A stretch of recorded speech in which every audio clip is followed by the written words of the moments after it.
মধ্যরাতে রাজধানীর গুলশানে তানভীর ইমামের সাবেক স্ত্রীর বাসায় দরজা ভেঙে ঢুকে পড়ে একদল ছাত্র জনতা। এখানে যারা ছাত্র জনতা যারা হত্যাকারী এখানে আছে। বাড়িটিকে প্রয়াত এইচ.টি. ইমামের ছেলে সাবেক এমপি তানভীর ইমামের বাড়ি বলে দাবি। অবৈধ অস্ত্র ও ছাত্র জনতাকে হত্যাকারীরা লুকিয়ে থাকার দাবিতে তল্লাশির নামে ঘর তছনছ। তল্লাশির নামে মধ্যরাতে রাজধানীর গুলশানের একটি বাসা তছনছ করেছে একদল মানুষ। তারা দাবি করে বাসাটি সাবেক প্রধানমন্ত্রী শেখ হাসিনার উপদেষ্টা এইচ.টি. ইমামের ছেলে তানভীর ইমামের। সেখানে অবৈধ টাকা আছে এ অজুহাতে ঢুকে চালানো হয় লুটপাট। ঘটনার সময় পুলিশ থাকলেও তারা ছিল নির্বিকার। আসসালামু আলাইকুম প্রিয় দর্শক, নতুন একটি ভিডিওতে আপনাদের সবাইকে স্বাগতম। বর্তমান যে বাংলাদেশের পরিস্থিতি এবং প্রেক্ষাপট সৃষ্টি হয়েছে তারই আলোকে বেশ কিছু গুরুত্বপূর্ণ ভিডিও ফুটেজ নিয়ে হাজির হয়েছি। তাই বলবো দর্শক, যারা ভিডিওটি অন করেছেন না টেনে সম্পূর্ণ ভিডিওটি দেখবেন, তাহলে আজকের মূল বিষয়টি জানতে পারবেন। তো প্রিয় দর্শক, ভিডিওর শুরুতেই যে অংশবিশেষ দেখিয়ে শুরু করেছিলাম সেই ভিডিওগুলো এখন দেখতে পাবেন। তার আগে বলবো, প্রতিদিনের আপডেট নিউজ দেখতে চ্যানেলটিকে সাবস্ক্রাইব করে পাশে থাকা বেল আইকনটি অন করে দেবেন, তাহলে প্রতিদিনের আপডেট নিউজ সবার আগে দেখতে পাবেন। এবং ফেসবুক পেজ থেকে দেখলে পেজটি ফলো দিয়ে রাখতে পারেন। তো চলুন দর্শক, ভিডিওতে একটা লাইক দিয়ে ধারাবাহিকভাবে সম্পূর্ণ ভিডিওগুলো দেখে আসি। মধ্যরাতে রাজধানীর গুলশানে তানভীর ইমামের সাবেক স্ত্রীর বাসায় দরজা ভেঙে ঢুকে পড়ে একদল ছাত্র জনতা। এখানে যারা ছাত্র জনতা যারা হত্যাকারী এখানে আছে।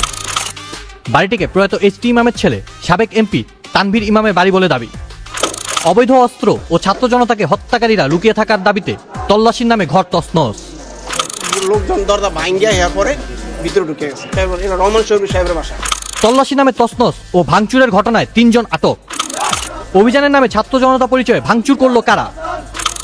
4 মার্চ রাত 12টার দিকে গুলশান 2 নম্বরে শাহাবুদ্দিন আহমেদ পার্কের পাশের বাসায় অভিযান ও তল্লাশি চালানো হয়। ছাত্র জনতার পরিচয়ে এই অভিযানে শুরুতে কোনো আইনশৃঙ্খলা বাহিনীর সদস্যকে দেখা যায়নি, তবে বিভিন্ন গণমাধ্যমের সাংবাদিকরা উপস্থিত ছিলেন। অভিযানকারীদের দাবি, বাসাটিতে অবৈধ অর্থ থাকার খবরে জড়ো হয়েছিলেন তারা। তবে বাসাটির গৃহকর্মী জানান বাসাটি তানভীর ইমামের প্রাক্তন স্ত্রীর। দরজা ভেঙে ঘরে ঢুকে পড়ে তারা। বিক্ষুব্ধরা ভবনের 5 তলার বাসায় ঢুকে তছনছ করেন আলমারি, ওয়ার্ড্রপ, লাগেজ থেকে শুরু করে বিভিন্ন সরঞ্জাম। তবে ছাত্র জনতা পরিচয়ে অভিযানকারীরা গণমাধ্যমের মুখোমুখি হলে বলেন, এটা ওনার শ্বশুরের বাসা, তার মেয়ের সাথে অনেক আগে ছাড়াছাড়ি হয়ে গেছে। তারপরও কিসের ভিত্তিতে আপনারা এই বাসায়? আমরা এখানে যে সূত্রে খবর পেয়েছি যে যেখানে যারা ছাত্র জনতা যারা হত্যাকারী এখানে আছে। তা পুলিশকে ফোন গেছিলাম আরেকটা দিন থেকে পুলিশের কাছে গেছিলেন? হ্যাঁ, পুলিশকে ফোন দিচ্ছি। পুলিশের কাছে গেছিলেন? না, পুলিশের কাছে যাইনি। আমরা পুলিশকে ফোন দিচ্ছি। এখানে প্রায় 150-200 ছাত্র জনতা সবার থেকে, যেখানে আওয়ামী লীগের যারা এই বিভিন্ন হত্যা মামলার আসামি এখানে লুকিয়ে আছে, এই সংবাদ আমরা পাইছি। না, আমরা এখানে কিছু পাই নাই, কিন্তু দোতলা আমরা এখনো শুনতেছি যে দোতলা আছে। দোতলা দেখেন। এই তথ্যগুলো আপনারা কোথায় পেয়েছেন? এই তথ্যগুলো আসলে এই তথ্য এই সোর্স আছে এখানে, আছে এখানে দেখাবো আমি। না, নিচে আছে। আমার নাম মোহাম্মদ জুয়েল খন্দকার। কি করেন? আমি বাংলাদেশ জাতীয়তাবাদী চালক দল সেন্ট্রাল সাধারণ সম্পাদক।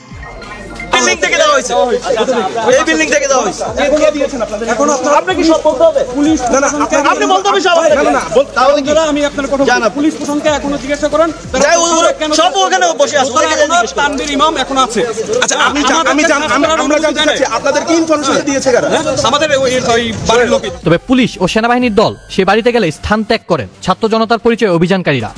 আইনশৃঙ্খলা বাহিনীর অনুপস্থিতিতে অভিযানের কারণ জানতে চাইলে তারা বলেন, আইনশৃঙ্খলা রক্ষাকারী বাহিনী আসার আগে আপনারা কেন ঢুকলেন?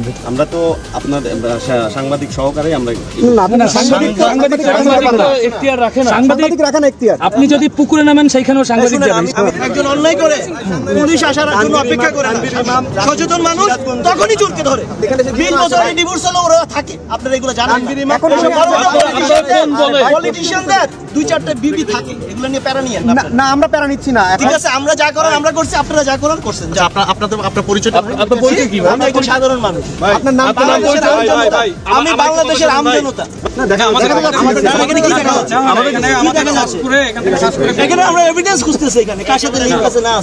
এই ঘটনার প্রেক্ষিতে 5 ফেব্রুয়ারি প্রয়াত এইচ.টি. ইমামের ছেলে তানভীর ইমামের সাবেক স্ত্রীর গুলশানের বাসায় তল্লাশির নামে তছনছ, ভাঙচুর ও লুটপাটের চেষ্টার ঘটনায় 3 জনকে আটক করেছে পুলিশ। তবে এই ছাত্র জনতার পরিচয়ে তল্লাশির নামে এই বিশৃঙ্খলার ঘটনায় জনমনে প্রশ্ন আসে ছাত্র জনতার পরিচয়ে বাসায় হামলাকারী কারা?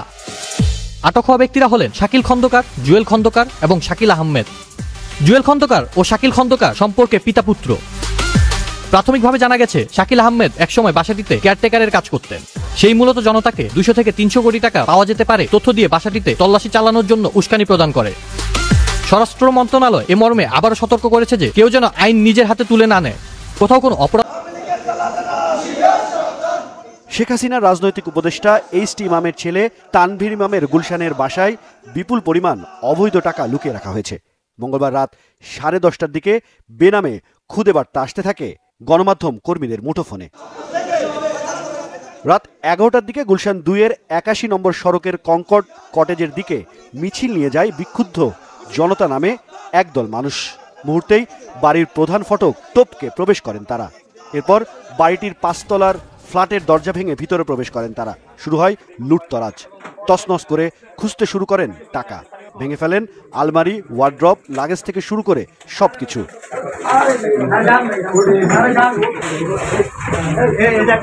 রাত 12টার দিকে গুলশান থানা পুলিশ ঘটনাস্থলে আসেন। কিছুক্ষণ পর ভিতরে প্রবেশ করে সেনাবাহিনী। খবর পেয়েছি বলতে এখানে একটা কেউ আসছে, এখানে আঘাত আনা হচ্ছে, এরকমের একটা মেসেজ আর কি। আমরা সাথে সাথে পেট্রোল টিম পাঠিয়েছি। আমরা আসলে ডিটেলস কিছু জানি না। মানে কাউকে গ্রেফতার করা হবে এই ধরনের কোনো মেসেজ কি আপনাদেরকে কেউ দিয়েছিল কিনা পুলিশকে? না, এরকমের কোনো মেসেজ আমরা পাইনি। বাড়িতে প্রবেশকারীরা জানান ফ্ল্যাটে এইচ.টি. ইমামের ছেলের অবৈধ টাকা রাখা আছে, জেনে এসেছেন তারা। তবে আইন শৃঙ্খলা বাহিনী ছাড়া বাড়িতে প্রবেশ নিয়ে কোনো সদ উত্তর দিতে পারেনি তারা। এটা আমরা যে তল্লাশি করে দেখতেছি অবৈধ কিছু আছে কিনা, এটাই, আর কোনো কিছু না। আপনাদের কি তল্লাশি করার পারমিশন আছে কিনা? না, আমরাই দেখতেছি নিজেরা এটাই। আমরা এখানে শুনছি যেখানে ছাত্র জনতার যে হত্যাকারী এখানে আছে।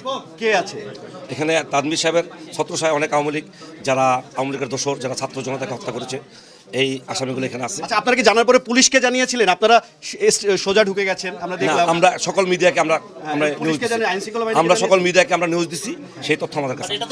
বাড়ির গৃহকর্মী জানান এইচ.টি. ইমামের ছেলে তানভীর ইমামের সাবেক স্ত্রীর বাসা এটি। তবে তার সাথে বিবাহ বিচ্ছেদ হয়েছে 2001 সালে। এই বাসাটা রহমান শরীফের সাহেবের বাসা, মেয়ের বাসা। রহমান শরীফের বাসা। কি করেন উনি? লাক্সমা সোয়েটার ফ্যাক্টরি আছে। আচ্ছা আচ্ছা, জি। তারা বলছে যারা ভিতরে প্রবেশ করেছে তারা কিভাবে প্রবেশ করেছে একটু যদি বলেন। দরজা ভাঙিয়ে প্রবেশ করছে। পুলিশ গণমাধ্যম কর্মীদের বাইরে রেখে টানা 1.5 ঘন্টা প্রবেশকারী কিছু ব্যক্তির সাথে কথা বলেন। রাত 2:30টার দিকে গণমাধ্যমের উপস্থিতিতে আইন শৃঙ্খলা রক্ষাকারী বাহিনীর সামনে দিয়ে ছাত্র জনতা পরিচয় বের হয়ে যান প্রবেশকারীরা। ঠিক আছে, আমরা যা করার আমরা করছি, আপনারা যা করার করছেন, যান। জি, আমি একজন সাধারণ মানুষ, বাংলাদেশের আমজনতা। আমি বাংলাদেশের আমজনতা। গুলশান বিভাগের উপপুলিশ কমিশনার সহ উপস্থিত আইন শৃঙ্খলা বাহিনীর কেউ এ নিয়ে গণমাধ্যমে কোনো কথা বলেননি।